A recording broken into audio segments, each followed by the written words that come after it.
इस video lecture में हम पढ़ने वाले हैं अपना अगला टॉपिक जिसका नाम है क्रॉस मल्टीप्लिकेशन मेथड। इससे पहले हमने बाकी के मेथड पढ़ लिए हैं। ये मेथड भी उतना ही सिंपल है जितना कि पिछले वीडियोस में जो हमने अलग अलग मेथड देखे थे वैसे हैं। तो हमारा अगला टॉपिक है cross multiplication method. Cross multiplication method. Cross multiplication method भी हमारा वैसा ही है, बस इसमें थोड़ा सा डिफरेंट है क्योंकि इसमें एक दो स्टेप हमें याद रखने होते हैं। सबसे पहले हमें pair of linear equation in two variable का जनरल फॉर्म हमें याद होना चाहिए। जो इसका जनरल फॉर्म होता है वो होता है हमारे पास a1x plus b1y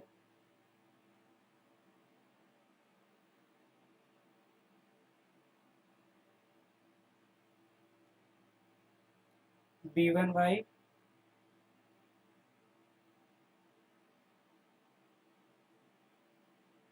plus c1 is equal to 0।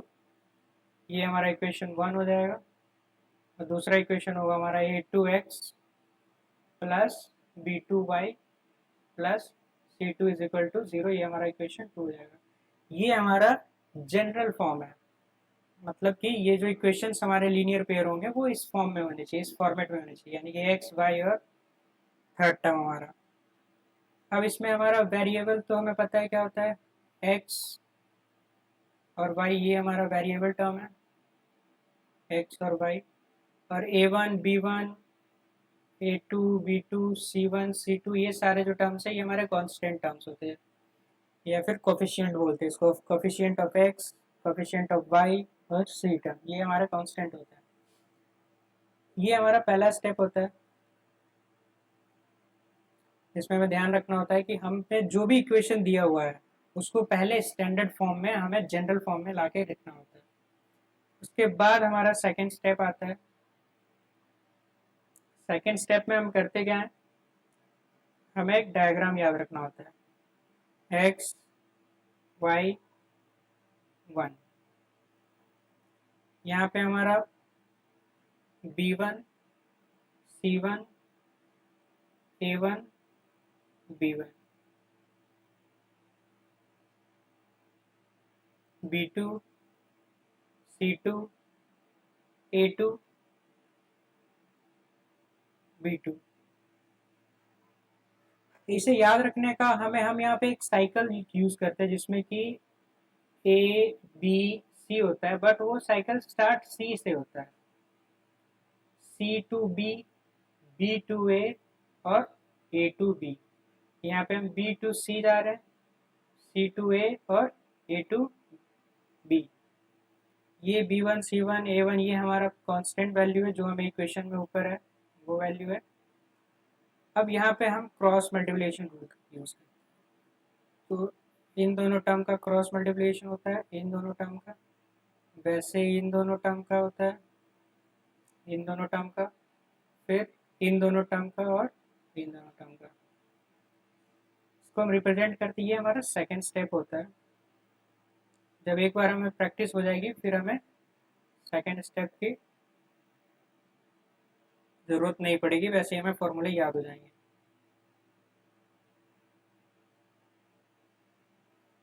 अब स्टेप थर्ड में क्या होगा, इसको हम रिप्रेजेंट करेंगे।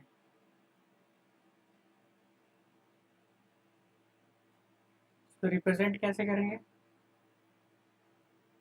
x अपॉन, यहाँ पे मल्टीप्लिकेशन किन किन के बीच हो रहा है, b1 c2 b1 c2 minus यहाँ पे b2 c1। क्रॉस मल्टीप्लिकेशन हो रहा है यहाँ पे, is equal to y upon, y का क्या है यहाँ पे हमारा c1 a2 minus c2 a1।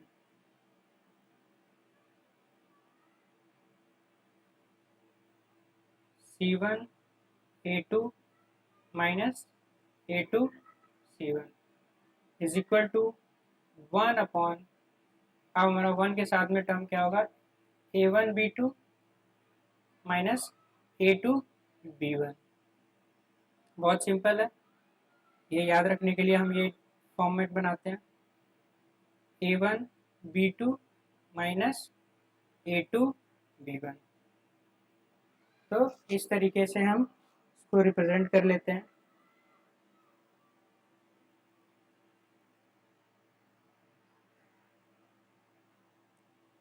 अब यहाँ से हमें वैल्यू फाइंड करनी होगी।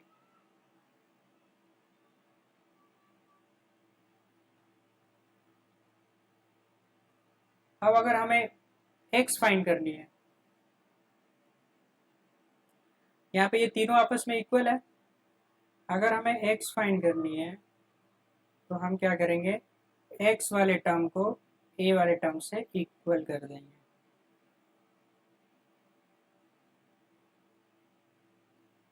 इसको इक्वल कर देंगे, और जब y फाइंड करनी होगी तो y वाले टर्म को 1 इसके इक्वल कर देंगे। तो फॉर फाइंडिंग x,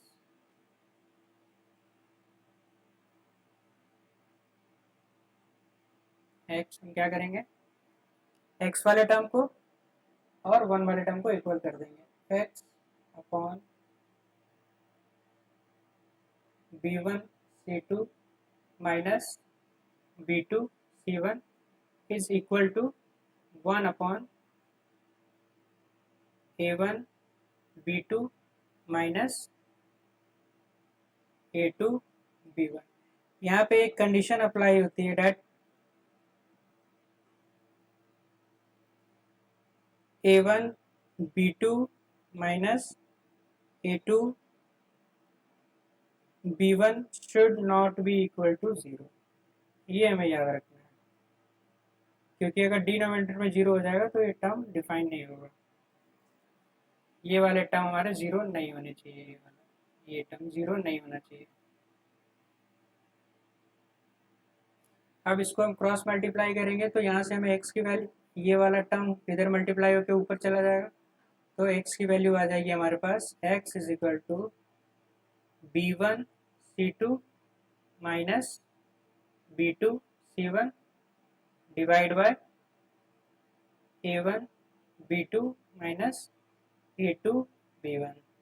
तो यहाँ से हमें फॉर्मूला मिल गया जिससे हम x की वैल्यू फाइंड करें। क्या किया यहाँ पे हमने, इसको क्रॉस मल्टीप्लाई किया, और ये वाला टर्म हमारा इधर डिवाइड में है तो इधर मल्टीप्लाई में 1 से मल्टीप्लाई होकर सेम टर्म रह जाएगा जो कि ऊपर आ गया, और नीचे वाला टर्म एज इट इज नीचे है। तो ये हमारा फॉर्मूला बन गया।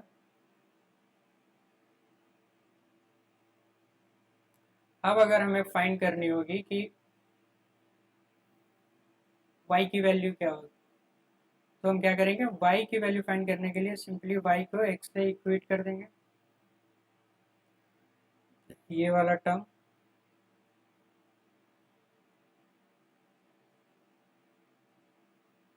फॉर फाइंडिंग y क्या होगा हमारा, y upon C1 A2 minus A2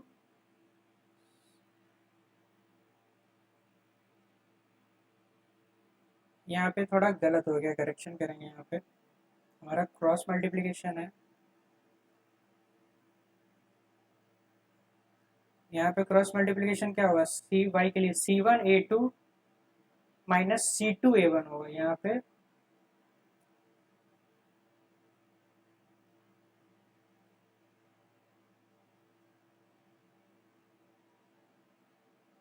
क्या होगा हमारा C2 A1।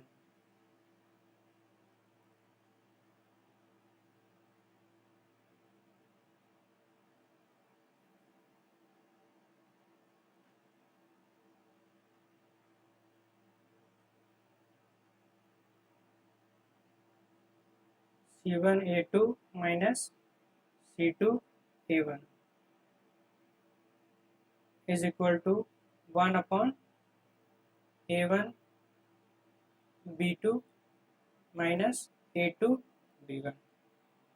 सिमिलर केस यहाँ पे भी क्रॉस मल्टीप्लाई करेंगे तो y की वैल्यू आ जाएगी हमें y is equal to C1 A2 minus C2 A1 divide by A1 B2 minus A2 B1। यहाँ से हम इस फार्मूले से हम y की वैल्यू फाइंड कर लेंगे।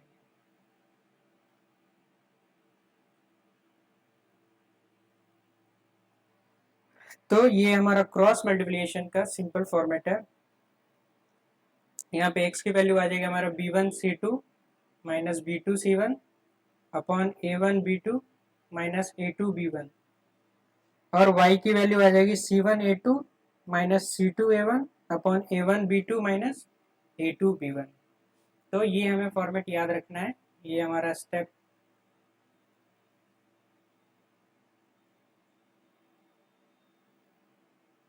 स्टेप 3 हो जाएगा और ये स्टेप 4 हो जाएगा।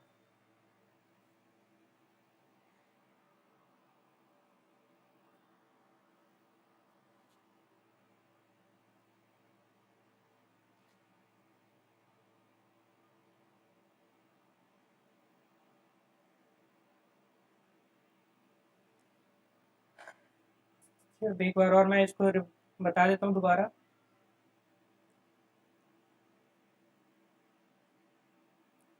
सिंपल पहला स्टेप होता है हमारा कि जो भी हमारा इक्वेशन गिवन होता है उसको हम क्या करते हैं, उसके जनरल फॉर्म में लिखते हैं पहले। उसके बाद इस तरीके का एक चार्ट बनाते हैं जिसमें यहाँ पे x का टर्म होता है, यहाँ पे y का टर्म होता है और यहाँ पे 1 होता है हमारा। और हम इसके वैल्यूज यहाँ से B1 C1 A1 B1 यानी कि B to C C to A to B वापस, और नीचे सेकेंड इक्वेशन का B2 C2 A2 B2 है। अब यहाँ से हम थर्ड स्टेप में क्या करते हैं, x अपॉन लेते हैं क्रॉस मल्टीप्लिकेशन। ये हमारा क्रॉस मल्टीप्लिकेशन होता है B1 C2 minus B2 C1, sorry यहाँ पे C1 होगा।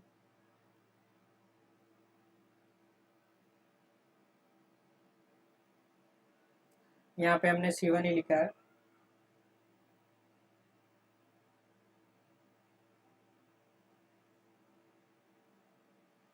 C1 ही लिखा है हमने यहाँ पे। तो B1 C2 minus B2 C1, फिर y के टर्म में आएगा हमारा C1 A2 minus C2 A1 और equal to 1 upon A1 B2 minus A2 B1। और हमारा कंडीशन क्या रहेगा कि A1 B2 minus A2 B1 is should not be equal to 0। ठीक है,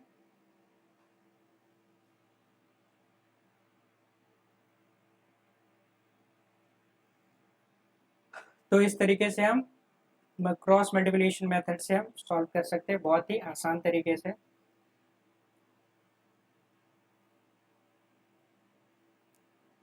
इसमें हमें कुछ टर्म मैंने लास्ट वीडियो में बताई थी, इसमें भी बता देता हूँ। कुछ हमारे पास कंडीशंस होती है पेयर ऑफ लीनियर इक्वेशन के लिए।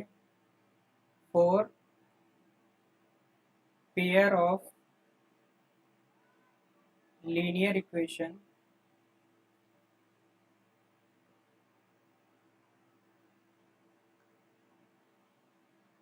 A1 upon A2 is not equal to B1 upon B2 है। अगर इस तरीके का केस आ रहा है तो इसमें क्या होगा, यूनिक सॉल्यूशन होगा या फिर वन सॉल्यूशन होगा, या इसको बोल सकते हैं यूनिक सॉल्यूशन। ये हमारे पास केस 1 हो गया। अगर हमारे पास दूसरा केस है A1 upon A2 is equal to B1 upon B2 is equal to C1 upon C2, तो यहाँ पे इनफाइनाइट सॉल्यूशन हो, इनफाइनाइटली मेनी सॉल्यूशन होगा, मेनी सॉल्यूशन। ये क्यों होता है, कैसे होता है, ये मैंने पीछे वीडियोस में एक्सप्लेन कर रखा है। अगर आपको डाउट हो तो आप कमेंट सेक्शन में डालना, मैं डाउट क्लियर कर दूंगा। तीसरा टर्म होता है हमारा A1 upon A2 is equal to B1 upon B2 but is not equal to C1 upon C2। तो in that case there is no solution, इसका कोई सॉल्यूशन नहीं है, यानी कि ये दो लाइनें आपस में कभी इंटरसेक्ट नहीं करेगी, पैरेलल ही जाएगी। तो ये टर्म हमें याद रखना है।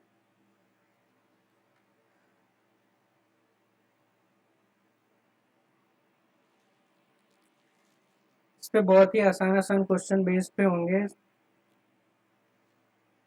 अब जैसे कि हम एक एग्जांपल लेकर सॉल्व करेंगे इसको।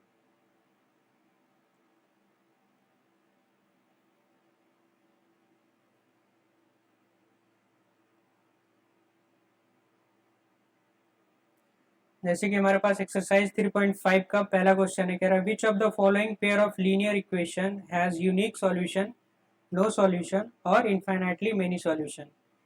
इन case there is a unique solution find it by using cross multiplication method.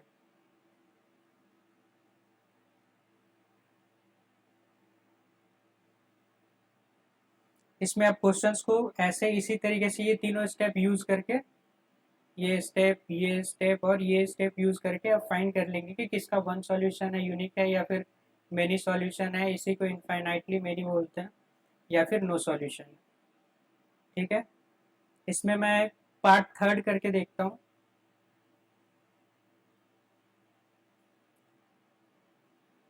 Exercise 3.5 का फर्स्ट का थर्ड पार्ट यहाँ पे दे रखा है हमें। पहला इक्वेशन है हमारा 3x minus 5y is equal to 20। दूसरा दे रखा है 6x minus 10y is equal to 40। तो जैसे मैंने बताया था कि इक्वेशन को सबसे पहले हमें क्या करना है, उसको जनरल फॉर्म में लाना है, स्टैंडर्ड फॉर्म में। तो इक्वेशन फर्स्ट का जनरल फॉर्म क्या होगा, 3x माइनस 5y, और जो इक्वल के उधर की साइड प्लस में, वो इधर आके माइनस में 20 इज इक्वल टू 0। ये हमारा स्टैंडर्ड फॉर्म हो जाएगा इक्वेशन वन का। और दूसरा हो जाएगा हमारा 6x minus 10y minus 40 is equal to 0। ये प्लस 40 इधर आके माइनस 40 हो गई। ये हमारे पास दो इक्वेशन आ गए। अब हम देखते हैं यहाँ पे हमारा a1 क्या है। a1 है हमारे पास 3, a2 है हमारे पास 6, b1 है हमारे पास माइनस 5, साइन का भी ध्यान रखना है, और b2 है हमारे पास माइनस 10, c1 है हमारे पास माइनस 20, और c2 है हमारे पास माइनस 40। अब हम a1 अपॉन a2 चेक करते हैं। a1 upon a2 is equal to 3/6, मतलब 1/2 आ गया। b1 upon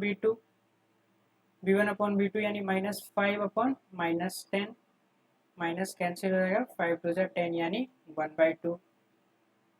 c1 upon c2 is equal to minus 20 upon minus 40, minus cancel out हो गया, और ये वैल्यू आ गई 1/2। यहाँ पे हम देख रहे हैं a1 upon a2 is equal to b1 upon b2 is equal to c1 upon c2। तीनों इक्वल आ रहा है, इसका क्या मतलब, यहाँ पे मिनी सॉल्यूशन है। अब इस क्वेश्चन में कह रहा है कि if in case there is unique solution, अगर यूनिक सॉल्यूशन है then find it multiplication method से फाइंड करना है। तो अगर हम इसमें का पार्ट 2 देखें, 3.5 का क्वेश्चन नंबर थर्ड के बाद क्वेश्चन नंबर सेकंड अगर देखें, मैं ये क्वेश्चंस कर दे रहा हूँ ताकि आपको अच्छे से समझ आ जाए। अगर मैं सेकंड देखूँ तो सेकंड है हमारे पास 2x plus y is equal to 5, और दूसरा इक्वेशन है हमारे पास 3x plus 2y is equal to 8। तो यहाँ पे मैं इसको पहले जनरल फॉर्म में रखूँगा, तो हो जाएगा 2x plus y minus 5 is equal to 0, equation one. दूसरा हो जाएगा हमारे पास 3x plus 2y minus 8 is equal to 0, ये हमारे पास इक्वेशन टू आ जाएगा। अब इसको हम सॉल्व करेंगे। तो हमारे पास a1 क्या है 2, a2 क्या है 3, b1 क्या है 1, b2 क्या है 2, c1 क्या है माइनस 5, और c2 है माइनस 8। यहाँ पे मैं a1 अपॉन a2 चेक कर रहा हूँ, इक्वल टू 2/3, b1/b2 1/2। अब जब ये दोनों ही अलग है तो हम c1/c2 चेक ही नहीं करेंगे, यहाँ पे हम सिंपली लिख देंगे a1/a2 is not equal to b1/b2। Therefore क्या होगा, यूनिक सॉल्यूशन। ठीक है, अब यूनिक सॉल्यूशन आ गया, तो अब इसको हम क्रॉस मल्टीप्लिकेशन से सॉल्व करेंगे। हमें x y और 1 लिखना है। शुरू क्या करना है, b1 यानी 1, b1 c1 यानी कि -5, फिर यहाँ पे हो जाएगा a1 यानी कि 2, यहाँ पे फिर b1 यानी 1। उसके बाद हमारा b2 ये मीन्स 2, फिर c2 -8, फिर a2 3 एंड देन b2 यानी 2। ठीक है, अब इनके बीच में हम क्या करेंगे, क्रॉस मल्टीप्लाई करेंगे इस तरीके से। ये हमारा 1 है, क्या हो जाएगा, x/1 into -8 minus 2 into -5 is equal to y/-5 into 3 -8 into 2 is equal to 1/2 into 2 -3 into 1। तो सॉल्व कर लेंगे थोड़ा, x/, ये हो गया -8 minus plus 10 is equal to y/-15 plus 16 is equal to 1/4 -3। ये हो गया x/2 is equal to y/1 is equal to 1/1। अब हमने क्या बताया हुआ है कि जब x की वैल्यू फाइंड करनी है तो x को 1 के इक्वल कर, इसके इक्वल कर देना, और जब y को फाइंड करनी है तो फिर y को इसके इक्वल कर देना। तो फॉर फाइंडिंग x मैं यहीं पे सॉल्व कर देता हूँ।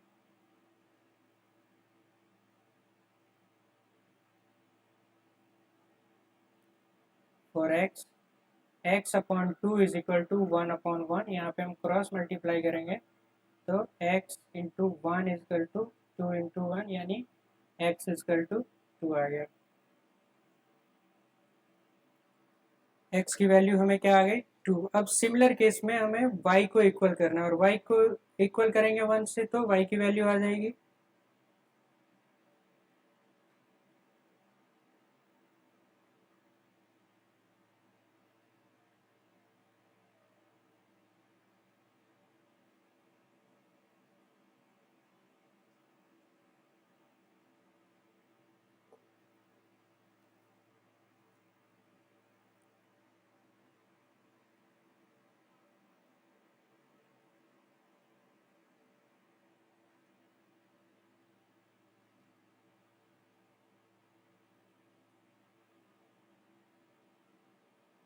अब यहाँ पे हम फॉर y लिखेंगे तो क्या हो जाएगा, y/1 is equal to 1/1, cross multiply करने से y की वैल्यू आ जाएगी 1।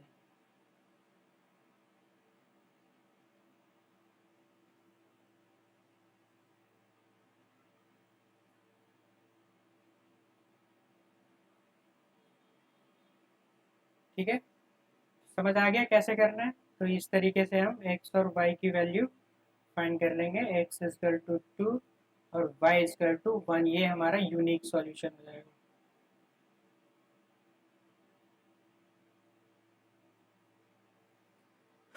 तो समझ आ गया कैसे हुआ question.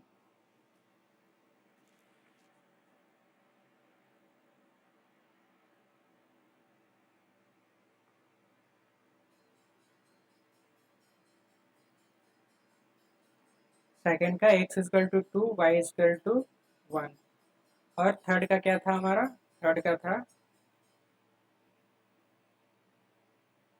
Mini solution, infinitely mini solution. ये टर्म्स हमें याद रखने हैं और ये क्रॉस मल्टीप्लिकेशन के लिए। किसी तरीके का डाउट हो तो आप कमेंट सेक्शन में डालिएगा, मैं उसका सॉल्यूशन दे दूंगा आपको, या फिर अगर ज़रूरत पड़ी तो मैं वीडियोस अपलोड कर दूंगा उसके रिगार्डिंग।